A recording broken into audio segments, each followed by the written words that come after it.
it is a day for shocks and, you know, here and there.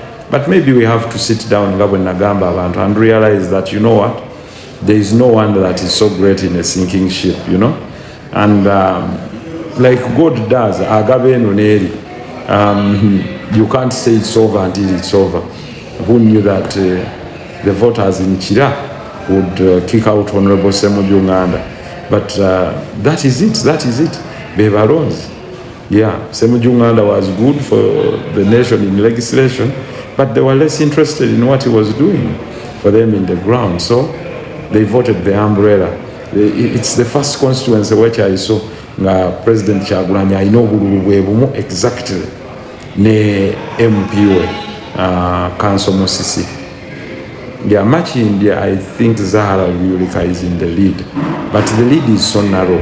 Nti olaba omuntu n'otuuka Katwe ewamu nga much India Katwe mwenanga bumumanyi Katwe nga waliwo obululu 96 nga amuddiridde omulala Alan Sewanyana ate alina tugeze 66. Kansanga mwenanga bumumanyi wali ekikuba mutwe. Then nokkirira wano Kansanga wano egundi enabutiti mwena mugimanyi eyo Siramu eri opposite UK Mall nga mu polling station yemu awo nga bolaba concentration nga ddala Bobi Wine has won naye nga alina 85 nga Museveni alina 72. So the turn up was extremely poor. Was the message badly packaged? Did he shoot himself in the foot?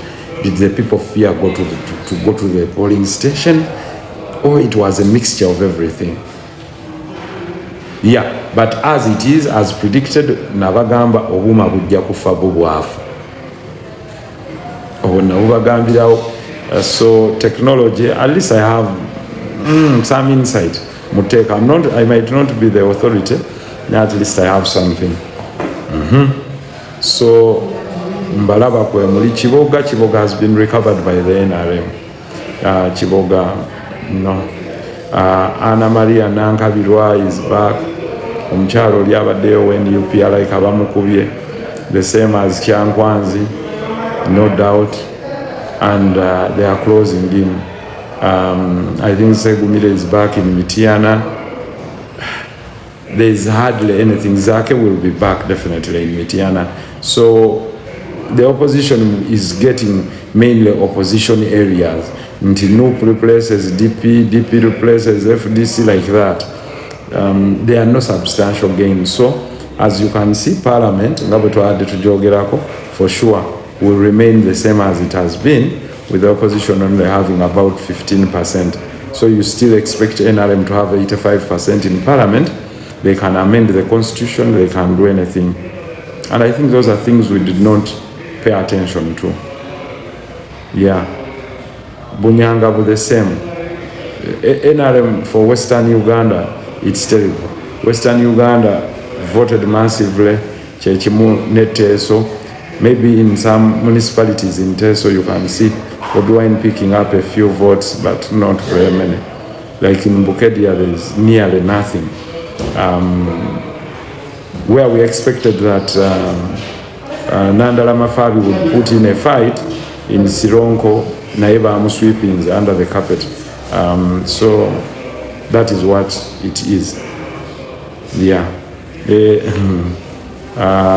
Lucy, as it is coming in, I think, fourth. But like I told you, he was very good. His message was good. He's a good brandsman. He's good at sales and marketing. But I'm not so certain that he had gone to the ground. Surprisingly, David Lewis Wongwea performed extremely well in some areas of Kamocha, Mukisenyi 2, Mukisenyi 3, Industrialia, one of Civic Center, National Theatre, then Nekololo 1.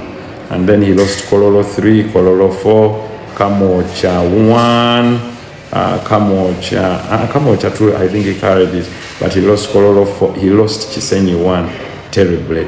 So that was Uhuru asserting his authority. Kisenyi 1 parish, which is a noble area, abakolera ku Hamu, Nakivubo, etc. is Kisenyi 1. Ginger NUP performed extremely well, but for the presidential surprisingly, it is Bobi Wine leading but with a narrow lead.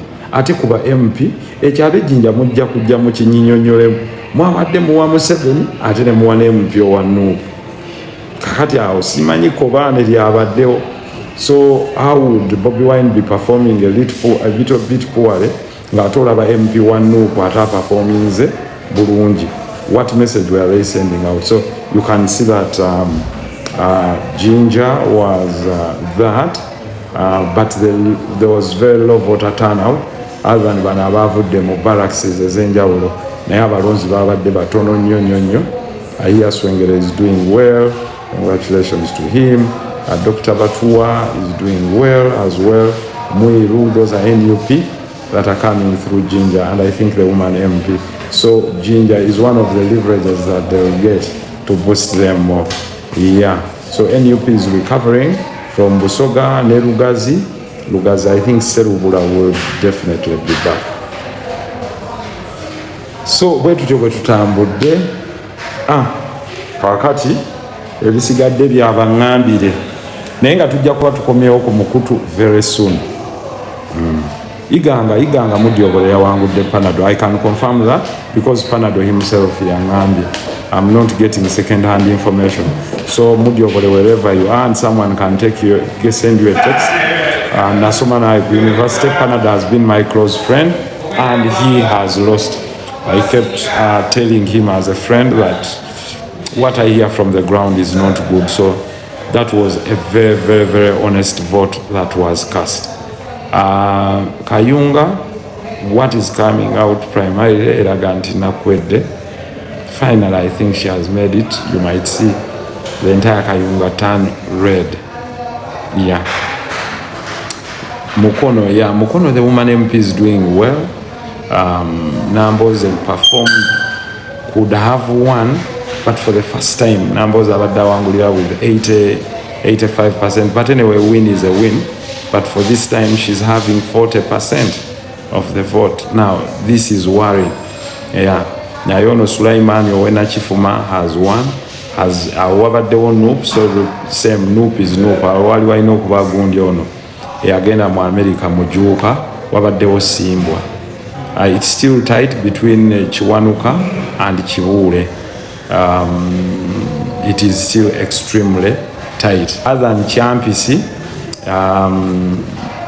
the only polling station joins Okogerako where Bobi Wine performed very well in Buganda, can you believe, is Namawojolo. Wine 345. So Namawojolo, yeah, on that side of Nope, big up. I think Bavudeyo in extremely large numbers. Sebamala sinawuliza kivaayo, but nakasongola either other than Ivan Cheyune, the rest is NRM from woman MP up to the last. Yeah, nakasekemu Eliana opposed, eno Lutamaguzi achali ku cliffhanger. Busia, minister trounced by an independent, Honorable Mulimba, has been trounced by the independent called Wandera, from what I've heard. Abasinga banga Honorable kutuwe ku kya Luzzi ali mu kyakuna. Mpugga lwaki mwanjogere ku Mpugga? Mpugga is down miserably. Bamukubye and it's a miserable loss. That's all I can say. And I've not heard from Abed's constituency, but also Kayemba Solo has lost.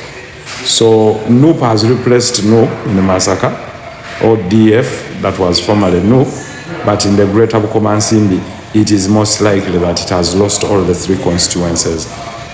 Wechiwulikika Katishaba Alabika Wangudde Veronica, Enoye Kayemba Solo has been beaten, and I hear mu north wakabadde wakati wa Dr. Andy Walana, I think no mwami gwe bayita Kiseka, and I don't know what is coming out.